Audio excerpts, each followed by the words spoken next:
The rain pounded against the window of the small apartment in suburban Chicago like it was trying to break in and drown her sorrow.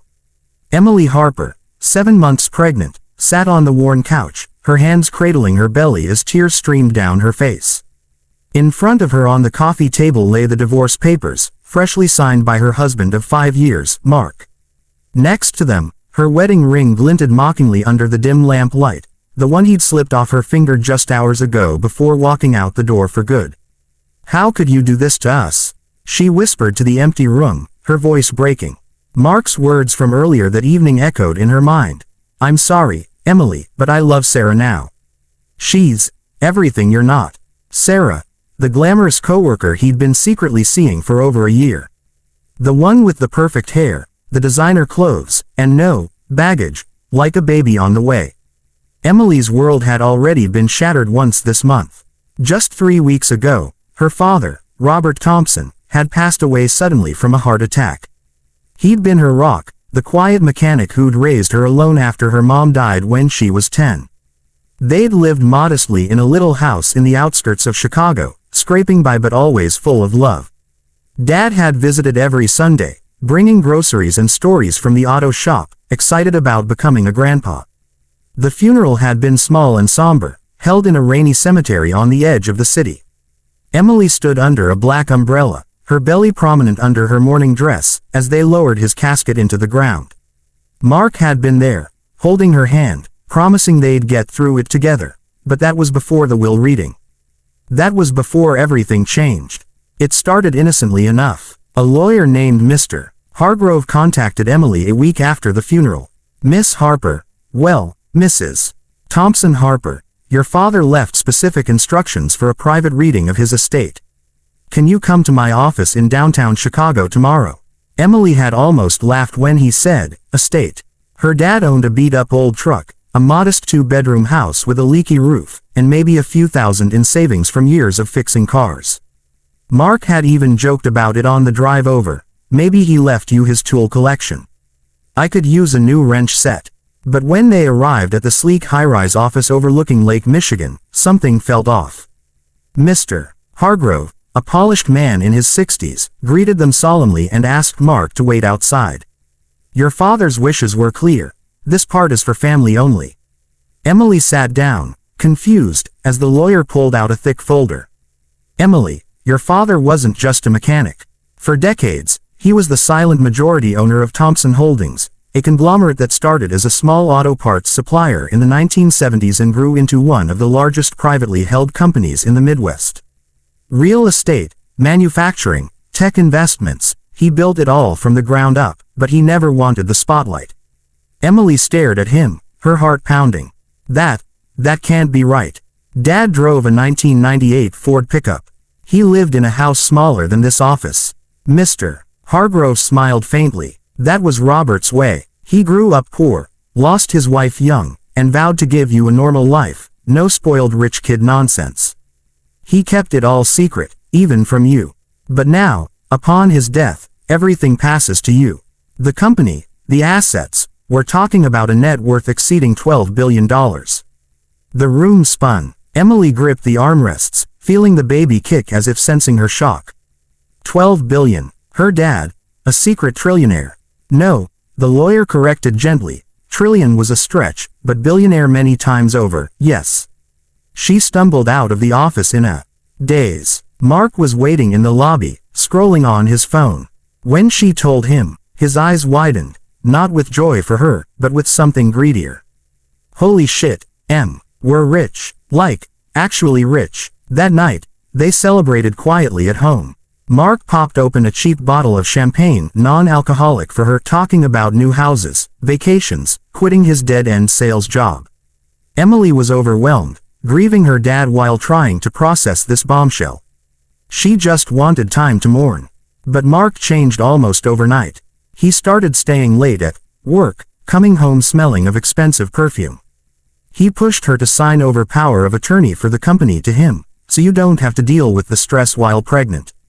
When she refused, saying she needed to learn about it herself, arguments erupted. Then came the affair revelation. Emily found texts on his phone one night. Hearts and plans with Sarah, his 28-year-old colleague from the office. When confronted, Mark didn't even deny it. "You're always tired, always emotional since your dad died. Sarah gets me. She doesn't come with all this complication." He gestured at her belly. And now, here she was, alone. The divorce papers cited irreconcilable differences, but Emily knew the truth. Mark wanted a clean slate to marry Sarah, unencumbered by a pregnant wife and a child he never really wanted. He'd moved in with Sarah already, into her upscale condo in the city. Emily wiped her tears and placed a hand on her stomach. "It's just you and me now, little one," she whispered. The baby kicked again, strong and insistent. For the first time that night, a spark of determination flickered in her chest. Her dad had built an empire from nothing, all while staying humble. If he could do that, she could survive this. The next morning, Emily called Mr. Hargrove. "I need help understanding everything Dad left me. I want to learn the business." The lawyer sounded pleased. "Your father always hoped you'd take an interest one day. He left notes, for you specifically, about how he built it and why he kept it hidden." Over the following weeks, as her due date approached, Emily dove in. She met with the company's executives in secret board meetings, learning about the vast portfolio, commercial real estate across the country, stakes in green energy startups, a chain of auto manufacturing plants that had evolved into electric vehicle tech. Her dad had been a visionary, quietly investing in the future while fixing cars with his own hands on weekends. But it wasn't easy. The board was mostly older men who'd respected Robert but doubted his waitress daughter. That's what one called her behind her back. Emily had worked as a server at a local diner to put herself through community college before marrying Mark, nothing glamorous. They smiled politely but questioned her every decision. Then there was the pregnancy. Morning sickness lingered, her back ached constantly, and the emotional toll of the divorce weighed heavy. Mark's lawyer pushed for a quick settlement, wanting half of what he thought was marital assets, but since the inheritance came after marriage and solely to her, he got nothing but the old furniture. One particularly tough day, Emily sat in her OB-GYN's office in Chicago, getting an ultrasound. The doctor frowned. "There's some concern with the baby's growth. We need to monitor closely. Stress isn't helping." That night, alone again, Emily broke down. She drove to her dad's old house, the one now technically hers, though she hadn't moved in yet. It felt too big, too empty. Sitting in his garage, surrounded by his tools, she cried until she couldn't anymore. But among the wrenches and oil cans, she found a letter taped under his workbench. In his familiar scrawl, "If you're reading this, kiddo, I'm gone. I'm sorry I kept secrets, but I wanted you to love me for me, not money. You're stronger than you know. The best parts of me are in you. Build something good with it. Love, Dad." She clutched the letter to her chest, resolve hardening. Labor came early, 2 weeks before due. Emily was at a board meeting when her water broke. Chaos ensued, executives panicking as she doubled over. Mr. Hargrove rushed her to Northwestern Memorial Hospital in downtown Chicago. The birth was grueling. 18 hours, complications with blood pressure, but at 3:17 a.m., little Ava Thompson Harper came into the world, crying loudly, healthy despite the scares. Holding her daughter for the first time, Emily felt a love so fierce it erased the pain.